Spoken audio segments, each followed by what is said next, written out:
Okay. Well, welcome everybody. My name is Edward McDonald. I'm the Executive Director of the East Metro Civic Alliance, and I am also a member of the National and St. Paul chapter of the NACP, all of which are part of Opportunities Start at Home. I want to thank you for coming together on this beautiful Friday to hear about how we can expand our organizing and advocacy to ensure housing is a human right and is available to everyone. Normally, we would have everyone go through and introduce themselves, but because of the time and the unexpected, but actually obviously appreciated turnout, we would like everybody to use the chat space to provide your name and email address so that we can record this and do some follow-up, provide some follow-up information after we're done with this session. What I'd like to do is basically go through our agenda for the day. I'm going to do a piece on the Opportunity to Start at Home National and Minnesota chapter so that you guys can become familiar with that. We're also going to have a spotlight on one of our key members, which will be done by Michael Dahl. And then Annie Shapiro is going to take us through a federal advocacy session. And then we'll hear from a special guest, Ben Elgren, from the office of U.S. Senator Tina Smith. And as most of you probably know, Tina in this 117th section of the Congress is serving on the House of Representatives Banking, Housing, and Urban Affairs Committee. So that's exciting news for us to have direct contact with national policy efforts around housing from our great state. And I think as you continue to join us, you'll understand why this chapter becomes a key player in the national efforts around housing. There's a lot happening on the state level here that a lot of communities across the state, across the country, look to Minnesota. And, you know, we've always had a strong history around housing that is fair and accessible to everyone, all the way back to Walter Mondale, Vice President Walter Mondale, and the efforts around fair housing in this country. So a little bit about the national campaign. Our national organization has a campaign vision that America's low-income households have access to safe, decent, and stable, affordable housing in neighborhoods where everyone has equitable opportunities to thrive.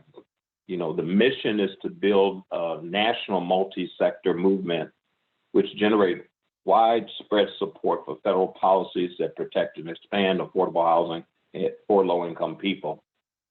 The policy focus for our national chapter is to dramatically expand rental assistance, expand housing for the most under-resourced households, and to ensure that emergency housing assistance is available. Now, our national campaign steering committee is made up some of the very powerful organizations within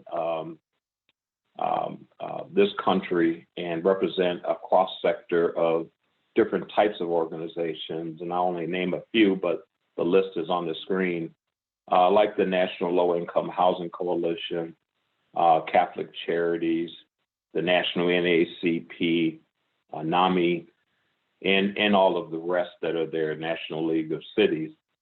As you can probably notice from that group, a lot of these organizations do not have housing as its primary focus, but they do understand how housing intersect with what they do and understand that it is the underlying foundation for them being able to work with their constituency and protecting their rights to ensuring that the service that are delivered to them can have an impact. Housing is that stable foundation for that.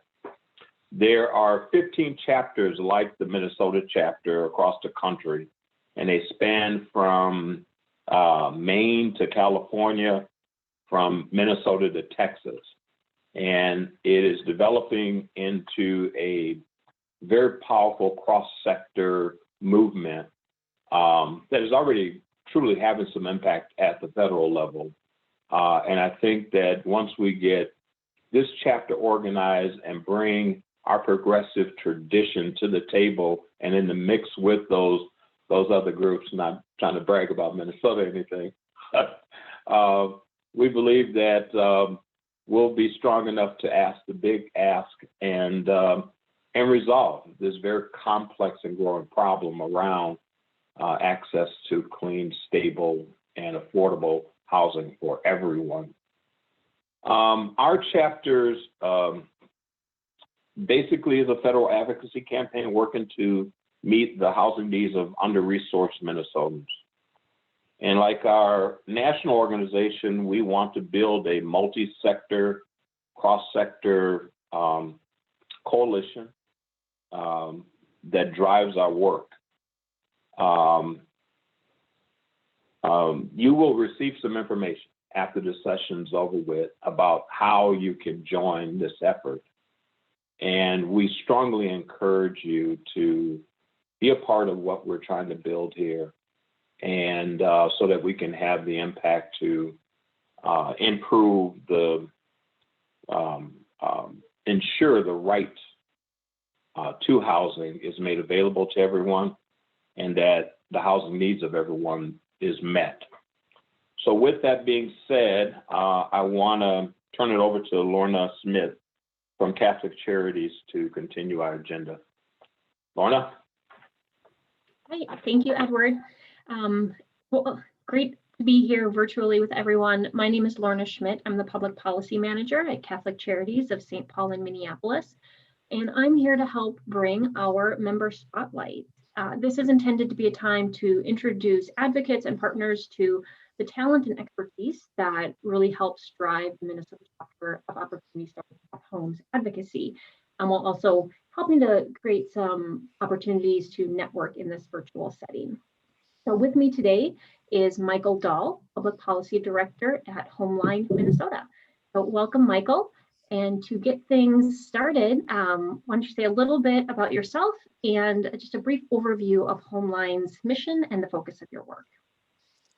Yeah, so as you said, I'm Michael Dahl, Public Policy Director with Homeline. I've actually been advocating on affordable housing issues since I think 1997 is when I was first hired at the Minnesota Coalition for the Homeless to do some advocacy on affordable housing issues. I was a contract lobbyist, and within a few short months, I was actually running the organization. So a long time that I've been in this work. I've done organizing with faith communities. I've done organizing directly with people experiencing homelessness, and now organizing with tenants and doing advocacy with tenants at Homeline.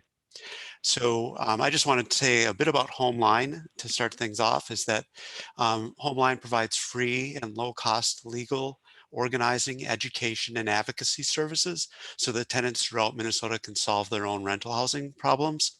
And we work to improve public and private policies related to rental housing by involving the affected tenants in the process. We do a number of things. I'll just name four. One is that we're most known for our tenant hotline, which provides free, confidential legal advice to tenants on issues that are impacting their housing situation. And we take about 1,000 calls each month. We also organize with tenants on issues that go beyond one individual's problems, that's called our hotline, to issues that impact many tenants in a building or buildings. For instance, we may assist a tenant association as they work to find a nonprofit buyer because a current landlord wants to sell and turn what is currently affordable housing into unaffordable, might be at the risk of becoming unaffordable housing. Third, we do education. So we talk to groups about tenant landlord law, and that can range from tenants to landlords, social service workers, high school students, police officers, and anybody else who wants to know about the rights, responsibilities, and resources for tenants. In fact, just noting that a couple of days ago, we held a webinar for over 300 people seeking information about Minnesota's new emergency rental assistance program funded through the federal government's COVID emergency rental assistance program. And then lastly, the work that I do is advocacy. We do that on both a local and state level. So for me, as Homeline's public policy director, that means lobbying for such things as legislation saying that landlords must provide a tenant with at least 14 days notice prior to filing an eviction against them in court. Then there's work that our organizers are doing, and they're playing a lot of advocacy roles in local policy issues. So I think that kind of wraps up a little bit about me and Homeline, and I'd be happy to answer questions about myself, Homeline, or the policies that we care about as we go along in this conversation. Great, thanks, Michael. So obviously you have a strong background in advocacy. Homeline's been engaged in advocacy for a long time, but you mentioned local and state kind of being the focus. So tell us a little bit about Homeline's interest in joining Opportunity Starts at Home. Well, first I was asked. And so I want to thank Elizabeth Glidden with Minnesota Housing Partnership and Sam Smith with Minnesota NAMI for reaching out to Homeline to be a part of the campaign. And so I kind of want to get to make sure that I get to ask each of you in mass to join this campaign as well, because we need numbers and we need passionate organizations and people to join the effort. Second is that affordable housing issues will not let up until the federal government fully engages on the matter for the long term. And one thing that I always like to point out is that there's little doubt that we have the problems we're having right now when we consider the shortage of housing. And the National Low-Income Housing Coalition recently reported that the US has a shortage of 6.8 million homes affordable and available to extremely low-income renters. And on a more local level, is it any wonder we have a homelessness and affordable housing crisis when only 42 affordable and available rental homes exist for every 100 extremely low-income households that need them? To be as effective as possible in our housing crisis needs, Homeline needs to be a part of federal advocacy. And so again, as I said, Elizabeth and Sam had done to me, I want to do for all of you. And I'm asking you to join the Minnesota chapter of Opportunity Starts at Home. All right, great. And so when we think about the work that Opportunity Starts at Home is engaged in right now, and thinking about the conversations at the federal level, obviously the eviction moratorium is something that comes up repeatedly. Can you talk a little bit more, Michael, about what specifically you are tracking and engaging on in terms of federal priorities? Well, you said the first one, and it's the top priority right now is to make sure that the federal eviction moratorium stays in place as long as there's a public health emergency. Stay safe at home is still something that many of us are practicing, and we need to make sure that people have homes to stay safe in. There's also a number of really exciting things the National Low-Income Housing Coalition is doing, and they began a campaign and Homeline supports, including affordable housing infrastructure programs in the Build Back Better infrastructure package that President Biden and Congress are currently working on. The housing proposal from National Low-Income Housing Coalition includes 3 parts. And the first is if you qualify for assistance, you should receive it. There should be a guarantee of housing choice vouchers for all eligible Americans. A tenant shouldn't have to wait to be on a waiting list for years before they get a voucher they qualified for. And so funding for vouchers should be converted from annual appropriations to actual mandatory spending. We should have an expectation that we have these resources available for people who need them. Second, The National Low-Income Housing Coalition points out that public housing residents deserve quality housing. And so $70 billion should be spent to address the public housing backlog in repairs that we have. And I think the number could actually be higher than that, but let's get some serious resources in to deal with the repair backlog of public housing. The third part of the campaign is that the President and Congress should increase ongoing affordable housing investments. The federal government needs to allocate at least $45 billion to the National Housing Trust Fund per year so that we're showing that affordable housing matters.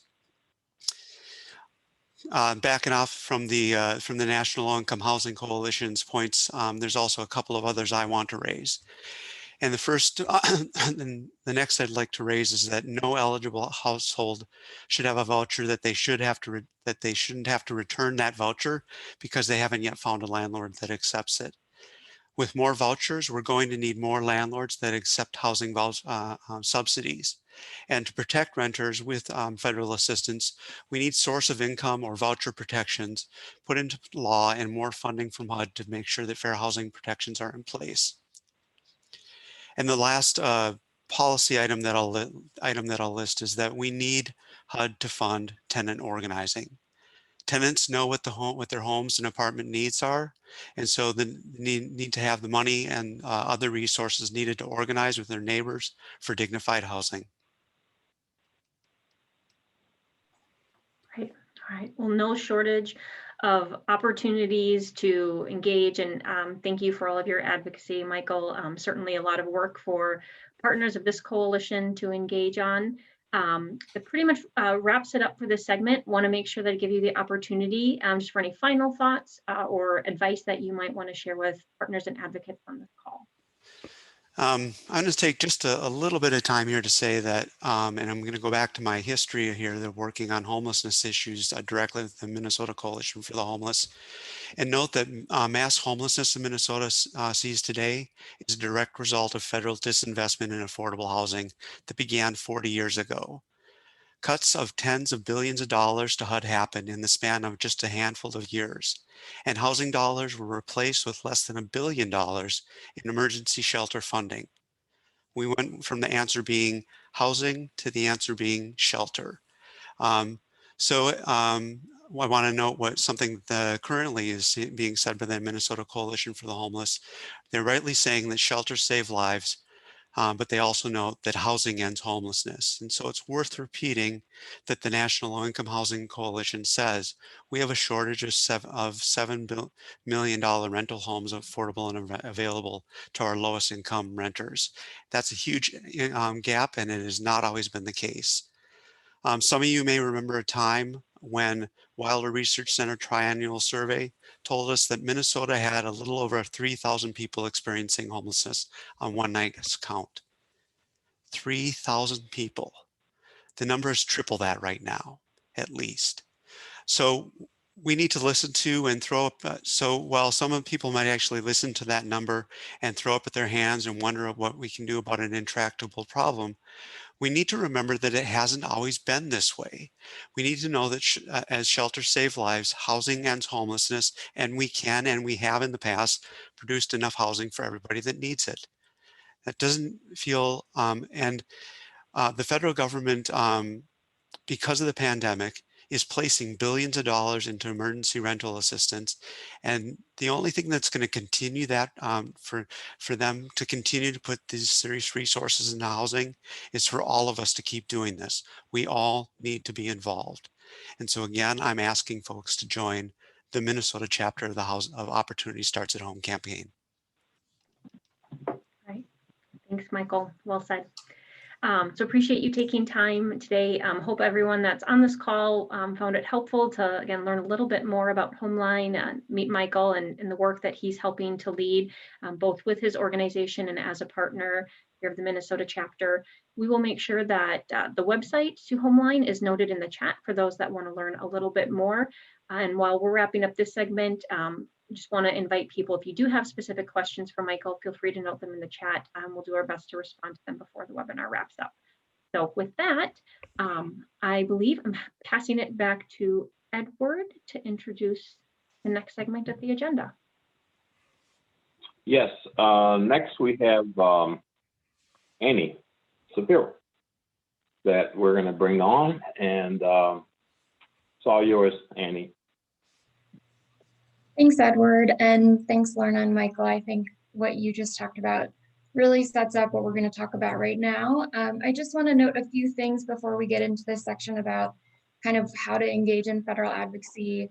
This is going to be a really brief intro to how to engage in federal advocacy. So what I'd ask for you all is if you have additional topics you'd like to see covered or questions, to put them in the chat, because we're going to be looking at doing additional webinars. So any ideas on specific issues or topics that you'd like, we would love to see them so that we can start building out more webinars into the future. And also feel free to throw questions into the chat. I'll try to get to them as I go. However, with sharing the screen, sometimes I can't see them. So when I'm done with the presentation, we'll pull down the PowerPoint and I'll be able to see them better, but please feel free to put them in as we go. I'm happy to answer or try to answer as we go. Okay, so we're gonna just go through a little bit about the who, kind of how and why today. And I think at a future date, we can get into some more of the details of what, although we'll touch on that a bit. So I think one of the most important things to kind of note as you get involved in federal advocacy is who represents us in Congress from Minnesota. So in the US House of Representatives, there are 435 members of the US House. Someone asked, will the slides be available? Yeah, absolutely, happy to share them. So there are 435 voting members, I should say, of the US House of Representatives and 100 members of the US Senate. The way that the structure is made in Congress is that members of the US House are decided based on the census. So it's all about how many people are in each state, and then it's divided by that number for the number of seats each state gets. And then the Senate is that each state gets 2 senators. So Minnesota currently has 8 members of the US House of Representatives. I want to acknowledge that that may change in the future. This is based off of the 2010 census. With the 2020 census data probably becoming available within the next few months, this may shift. The districts shown on this map may shift, and the number may shift, right? So I just want to acknowledge that this is what we sit at currently. This is not permanent in any way, and that actually, in fact, by the 2022 election, we're likely to have different looking districts, at least, if not a different amount. So we're going to run through first kind of who the members of the House are, and then we'll get into the Senate and we'll talk through. So just based on space in the slide, I divided them by the districts, which we just had in the previous slide. So the first 4 based on district number are Congressman Hagedorn, Congresswoman Craig, Congressman Phillips, and Congresswoman McCollum. And just a note on why I put these committees down here. So this is not to say that Congressman Phillips doesn't sit on committees. He does sit on committees. Committees are basically where Congress decides and starts to formulate bills that they're going to pass, both budget bills, which have the appropriations and dollars for programs, but also policy bills and a variety of other issues that Congress has jurisdiction over. So Committee on Agriculture may seem a little random to what we're talking about around housing, but it's actually not, because the Committee on Agriculture oversees all of the US Department of Agriculture's programs, basically. And within the US Department of Agriculture, there are some very important rural housing programs that sit under USDA.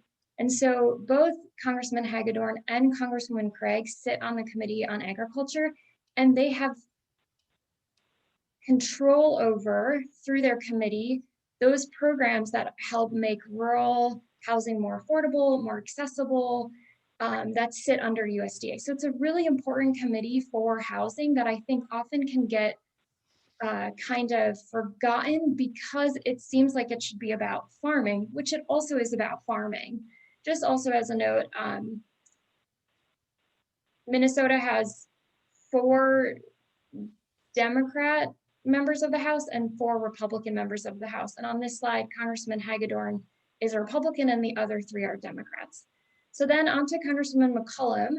She sits on the Appropriations Committee, which is we'll get into kind of what the different money committees are, but it's basically the purse strings committee of Congress. So they get to choose and have a lot of control over the budget, the annual budget that Congress passes. Congress passes a yearly budget. So if you follow the state of Minnesota a lot, Minnesota passes a 2-year biennial budget and Congress passes an annual one. So every year Congress passes a budget, and Congress's year end is September 30th. So the federal year starts October 1.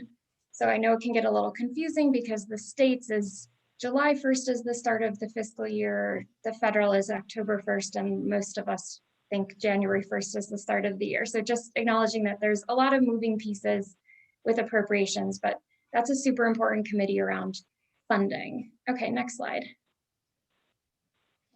Okay, so then the next 4 members are Congresswoman Omar, Congressman Emmer, Congresswoman Fischbach, and Congressman Stauber.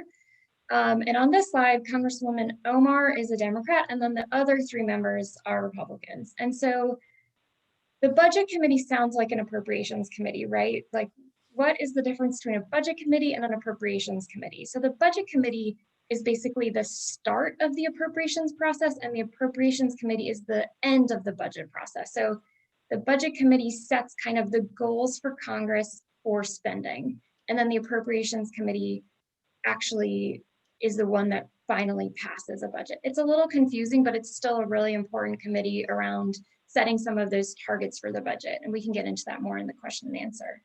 And then Education and Labor Committee, again, seems like, why is that committee being highlighted in the housing webinar? Well, the Education and Labor Committee actually also oversees a variety of programs within the Department of Health and Human Services, including the runaway and homeless youth programs that the Department of Health and Human Services runs at the federal level, a low-income home energy assistance program, which is a utility bill assistance program, which of course utility bills are also incredibly important to keeping folks safe and stably housed. So although it doesn't actually include the word health or human services in the title of that committee, it oversees a bunch of things that are very important to the work that we're doing around ending homelessness, providing affordable and stable housing for folks in a different way through the Department of Health and Human Services. And then similar to on the last side, Congresswoman Fischbach sits on the Committee on Agriculture. And then Congressman Emmer sits on the Committee on Financial Services. And this committee, oddly enough, is the committee that oversees housing and urban development on the House side. There's a long history for why it's called Committee on Financial Services. We don't need to get into that, but it's actually the committee that has direct oversight, similar to the Committee on Agriculture, how they oversee the US Department of Agriculture. The Committee on Financial Services oversees housing and urban development, which is the place where the majority of housing programs exist within the federal government, not including that there are obviously, we've talked about some of the things in the other agencies around programs for folks experiencing homelessness and some rural housing programs. Okay, next slide. And then our 2 members of the Senate, and Ben is here, so he can obviously talk a lot more about Senator Smith's priorities in particular, but we have Senator Smith and Senator Klobuchar, and they probably should be in the other order, but I didn't do that when I did it because it should be probably in seniority order, which it's not, but that's fine. So they're both Democrats, and they both sit on the Agriculture, Nutrition, and Forestry Committee, which again oversees USDA. And I would say that there are very few states that have both senators on the Ag Committee. There's only one other state actually, which is our neighboring state, Iowa. And so it's really amazing that they both are on that committee. We have a lot of influence on that committee through both of our US senators. And then Senator Smith is also on the Banking, Housing, and Urban Affairs Committee, which is the committee that oversees HUD, similar to what we were just talking about with the Financial Services Committee in the House. In the Senate, it has a name that kind of makes a bit more sense, which is Banking, Housing, and Urban Affairs. And I should also note that the Senator Smith is also the chair of the subcommittee within that committee. So each committee has a variety of committees that sit under it, subcommittees. So she chairs the Housing, Transportation, and Urban Community Development Subcommittee, which has the complete jurisdiction over HUD within that committee, which is so really great that she chairs that subcommittee.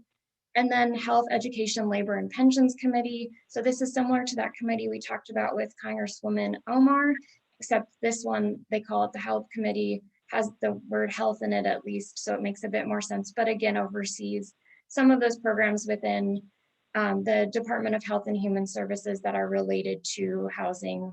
And this committee has broad jurisdiction over a variety of programs around particularly folks experiencing homelessness, and some of those utility programs. There will be a water program coming too. So I mentioned the specifically the low income LIHEAP, the low income home energy assistance program, but there will also be a water assistance program coming that has jurisdiction that is controlled by that committee.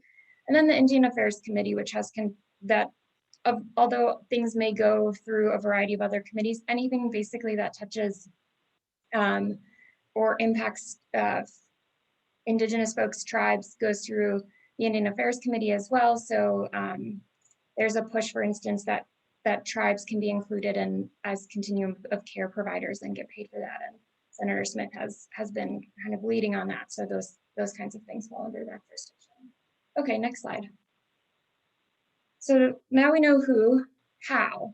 I think the easiest way for how is to kind of follow along, in addition to what Michael was talking about with joining the campaign, is to follow these members on social media. I'll put in the chat in 1 second how to find your specific member of the US House, just in case you want to look up who they are. Follow them. They'll tell you bills that they're working on. You can always reach out directly to them, but that's a good way to follow exactly what's happening in Congress in DC.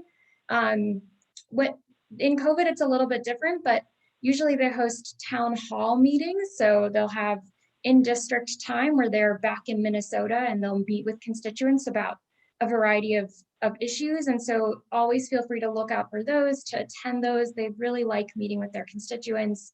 And the final is, if you're ever in DC, they hold these things called coffee hours where anyone from Minnesota can just basically go and meet with the member. I've done it. It's really fun. It's really great. They do similar things in district as well, but I think it's just, there's a lot of ways to meet with them and to kind of follow what's happening through these channels. Okay, and then next slide. And then why to get involved? Michael basically said this, so I don't really need to repeat it, but there's a lot of momentum around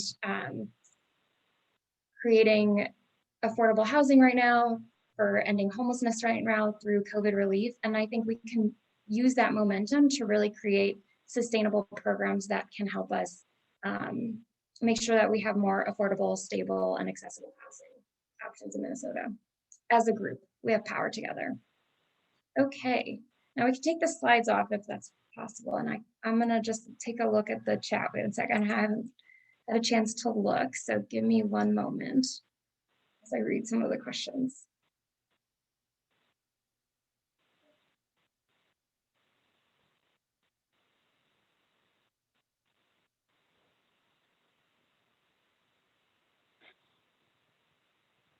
Okay, so there's a question about what's happening right now in Congress and what are the best times for advocates to engage. I think Ben can talk some about what's happening on the Senate side in particular, but I would say the best time for advocates to engage is a little different now than it usually would be, because things are moving pretty fast around COVID relief, especially. Like I mentioned, a big piece of legislation that matters to us is the annual budget that Congress passes. It's called their omnibus budget. And I mentioned that the federal fiscal year starts October 1. They don't usually pass a budget by October 1. Usually they do these things called continuing resolutions, but that process actually starts very soon.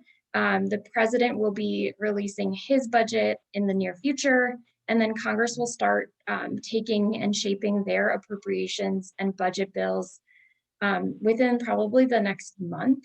And so I think in reality, the the appropriations process, although often the budget isn't fully passed until maybe like this past year was passed December 27th, I think. Or that maybe was when it was signed. Either way, late December, it starts now. And this is how you can get into the budget bill is now. So talking to your members now is super important. There's a break next week. So this is a little bit of late notice, but most of the members are probably back in Minnesota right now. And so they're back also all of the month of August recess. So that's a really amazing time to meet in person. Hopefully by then, meeting in person, having folks visit your sites, having your members meet the people in their district who experience housing instability or who are experiencing homelessness. That's a great time because they're here.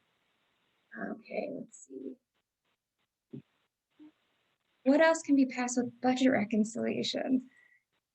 Oh goodness, that's a loaded question.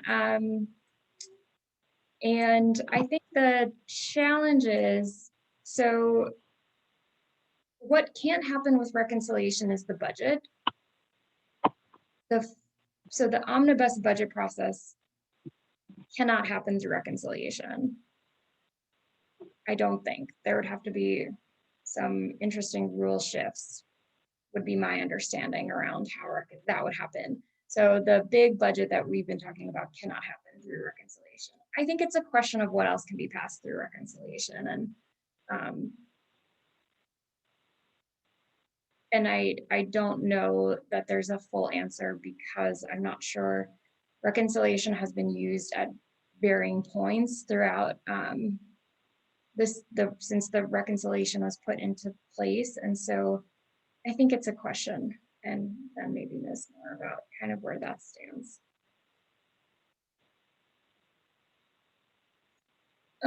Okay, until the actual residents of homeless shelters and Section 8 vouchers, sorry, I'm just reading.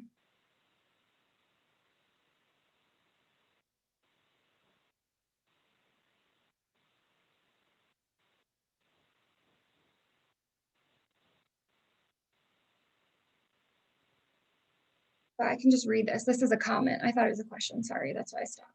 Until the actual residents of homeless shelters and Section 8 vouchers and those encamped have voting chairs at every board of directors and in VIP advisories, we are guessing what is needed.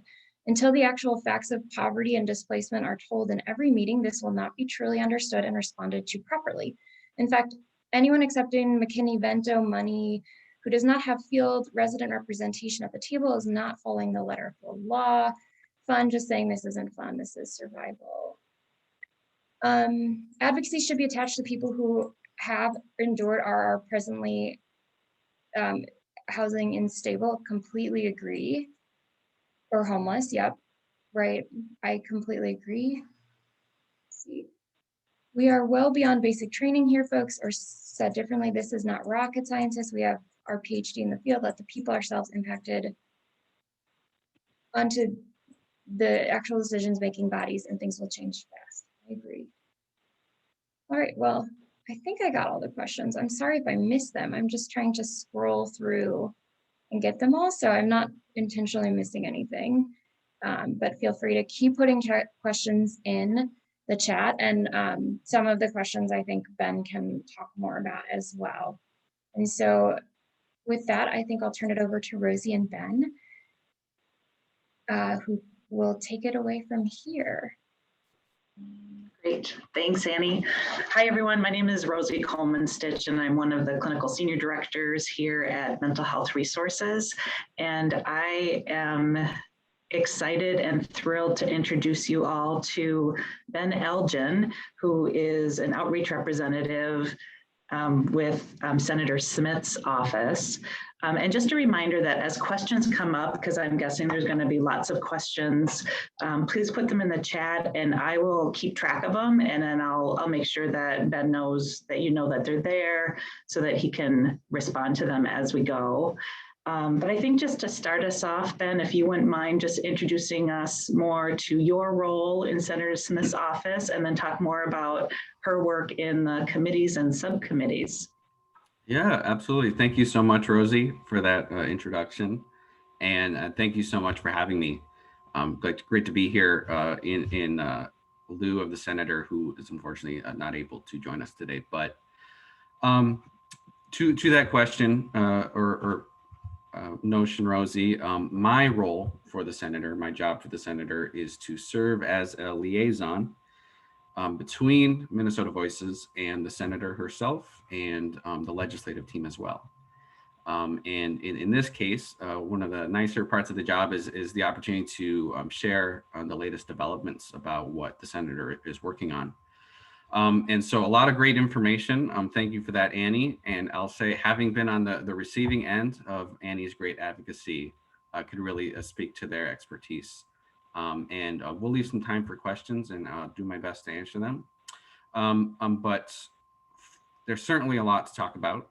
And for our purposes today, I'll begin to share some of the exciting opportunities that we have together in ensuring access to safe, affordable, and stable housing ahead of the Q&A. With that, as has been mentioned, if you haven't heard the news yet, Senator Smith has recently been named as chair of the Housing, Transportation, and Community Development Subcommittee, as was mentioned. So as a member of the Senate Banking Committee, the senator has already been a champion of housing issues since she was first elected. But with this new leadership role, we're really excited to continue elevating the senator's priorities to make a difference in the lives of Minnesotans as the United States Senate's leader on housing issues. So for a bit of background, as Annie said, subcommittees are specialized bodies within the Senate that focus on a more narrow scope. The Senate Banking Committee deals with issues in a broad swath of policy, including all of financial services, which is a lot. And in the past, there has been less of a focus on housing in the Senate Banking Committee. But I think there will be renewed opportunities to highlight the importance of housing going forward. And with the housing subcommittee, as I'll refer to it colloquially, has specific jurisdiction over housing policy, as well as oversight jurisdiction of federal housing agencies, namely HUD. So bills can be referred to the subcommittee, and the senator can otherwise use it as a platform, use the subcommittee as a platform to elevate important policy issues by calling hearings where senators ask questions of expert witnesses. With that, one of the really exciting things is the center has the ability to call what are known as field hearings. I like to think of them as essentially field trips.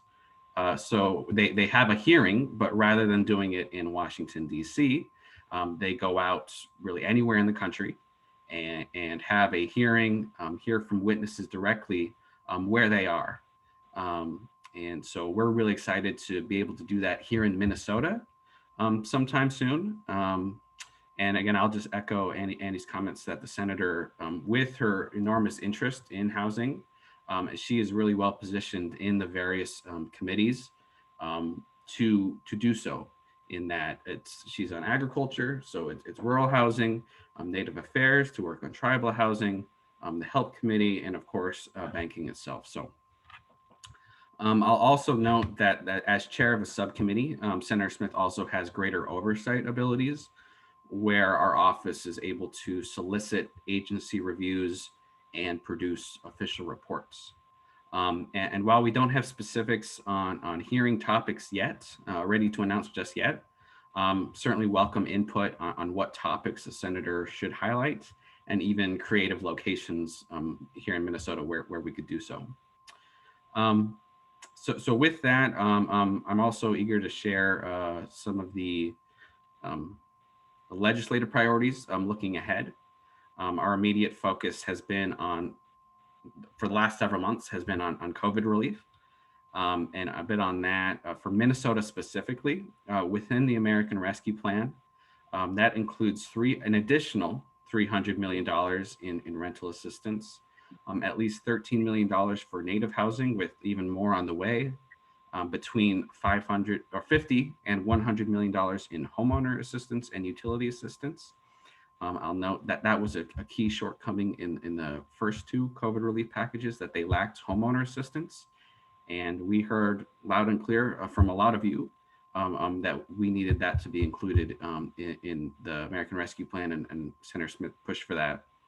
And additionally, it includes $67 million for homelessness assistance for Minnesota specifically. So, and additionally, Senator Smith continues to push for increased accessibility of the economic impact payments, the stimulus checks for people experiencing homelessness. So passing the law was difficult enough as it was, but now a huge focus of the senator is tracking all of these funds and working with our agency partners to ensure that these funds are being delivered in an effective and timely manner, and with the proper guidance, so these funds can be used as soon as possible, because we know the need is there. We're beginning to see some of the more permanent benefits or consequences of CARES Act and the December relief package, whether it's the development of additional shelter or just housing capacity. And the senator will continue to do everything in her power to highlight that benefit and all of the incredible work that is being done here in Minnesota. And I'll just note, if there are questions or concerns about ARP implementation, please let us know and we can address that. But looking ahead on some of the specific policy issues, one of the senator's key focuses will continue to be addressing the horrible racial inequities that we see in housing, and in turn, education, healthcare, and our economy. Racial and gender inequity is an essential aspect of all government policy and the work that we do, and especially here in housing. So Senator Smith looks forward to continuing to work with you all on addressing those disparities, whether it's home ownership and expanding access to affordable housing, as we've talked about, and providing additional support to individuals experiencing homelessness. So I'll share a quick two of our latest housing bills that we are looking here in the 117th Congress, recognizing the disproportionate impacts that the chronic disinvestment into public housing that has had on Black, Brown, Indigenous, immigrant communities. Senator Smith recently reintroduced her Public Housing Fire Safety Act to help support the installation of sprinkler systems in aged public housing buildings. And that's a direct result of the tragic Cedar High Apartments fires that were a few years back. But and it's been great to see some local movement, local and state movement on that.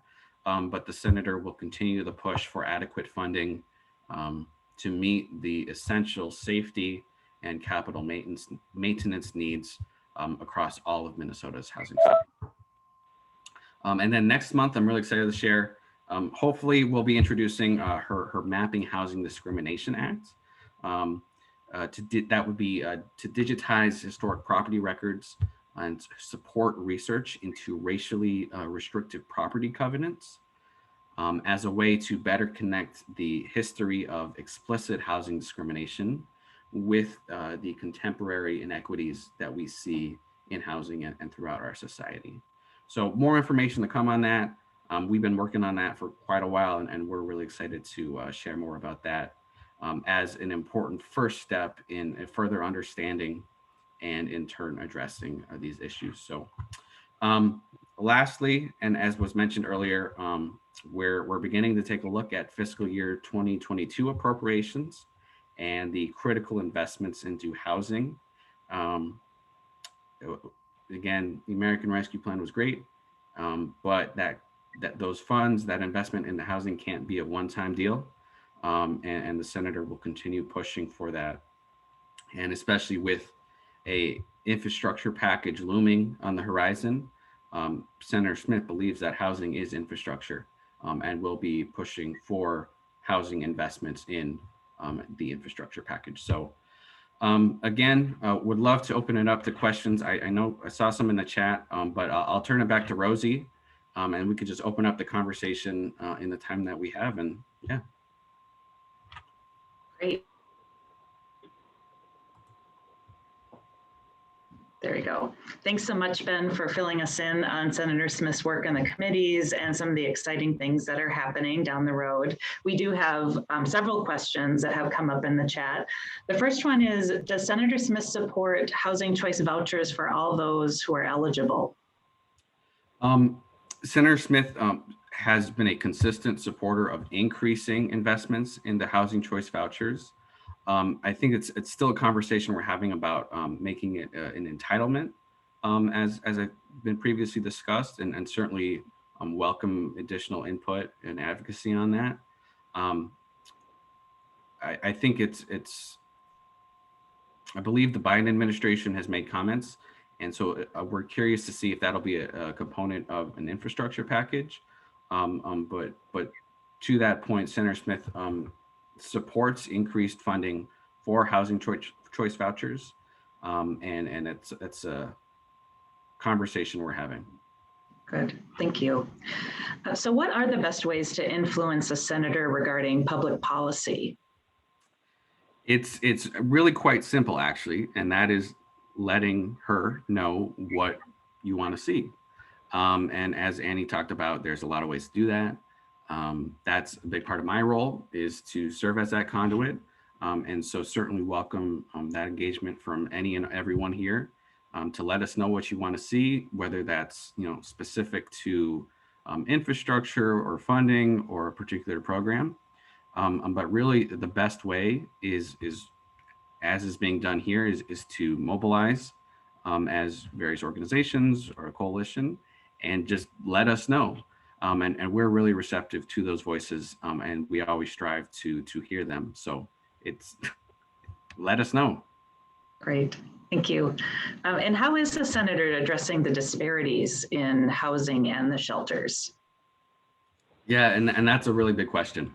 And certainly recognizing that those disparities span the entire spectrum of housing. We see those inequities in rates of homelessness. We see that in home ownership. And so the policy solutions or the levers to address those are different, I think, depending on where we're at the spectrum. But we're really interested at looking at opportunities to expand home ownership, with Minnesota being one of the worst in the country at those differences. Different tools, whether that's down payment assistance, whether that's increasing the stock or the number of housing. There's a lot of tools that we're looking at. And again, I don't want to get the dead horse, but let us know what you think is the best way forward. But on the homelessness side, basing the idea or basing our action, our thoughts in that inequity. And so I think especially with the previous COVID reliefs and the American Rescue Plan, that has been a big driver of the urgency and the size of the relief, to make sure that all Minnesotans are getting the assistance that they need here in the pandemic. Mm-hmm.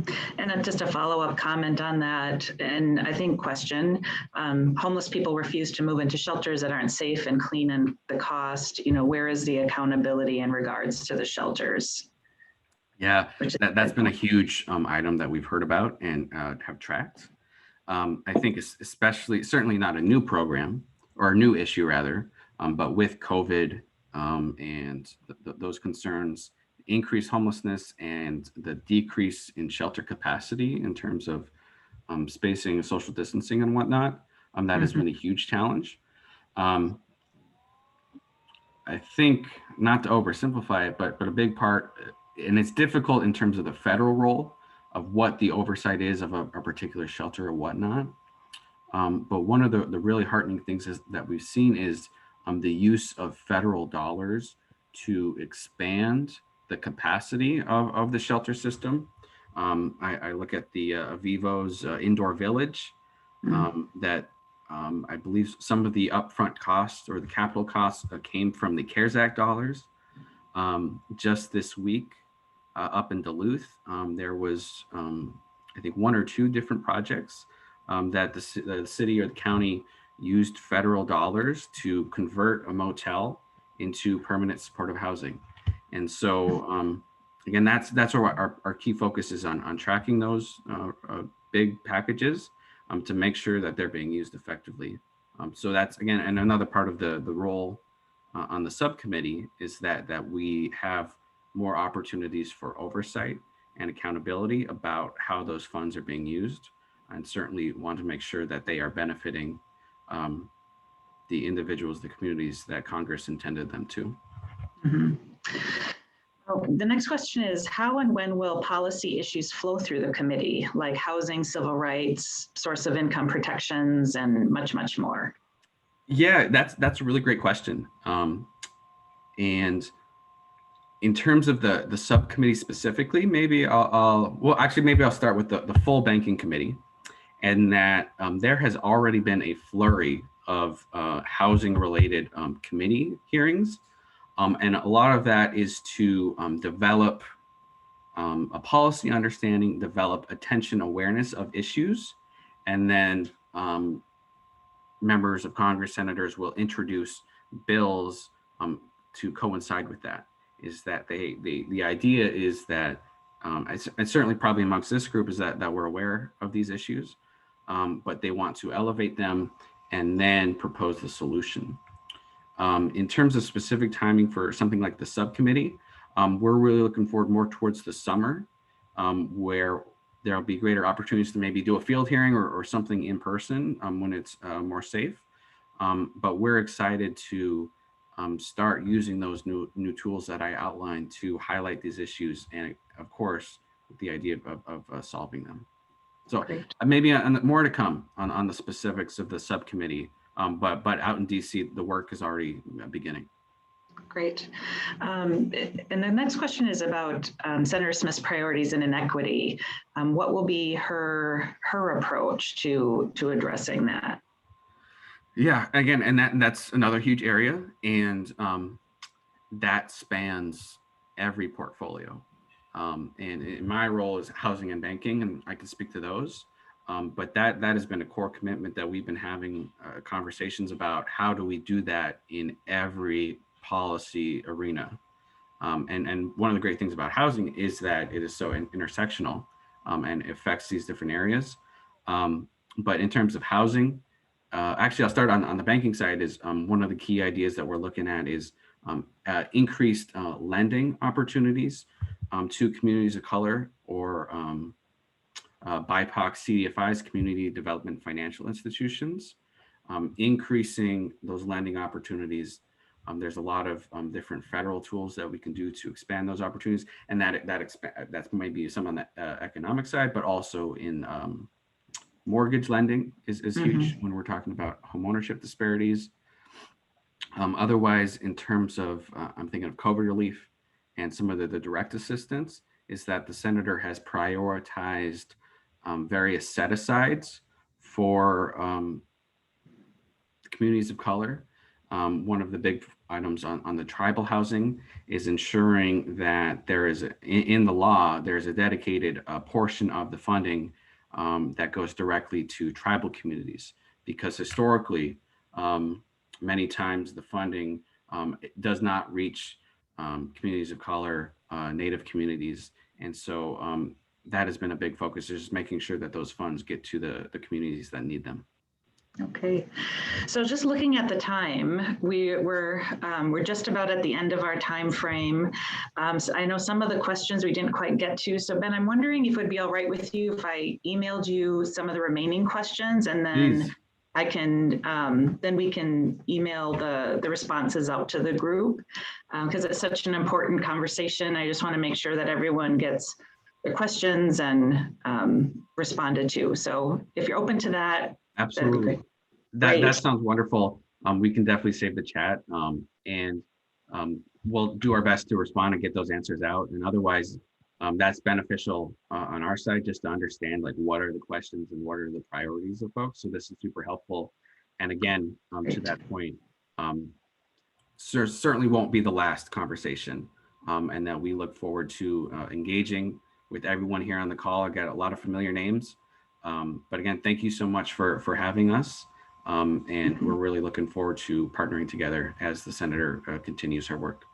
Yeah, excellent. Great. Thank you so much for taking the time to spending with us and just sharing the priorities and the things that are happening so that we know how we can get involved.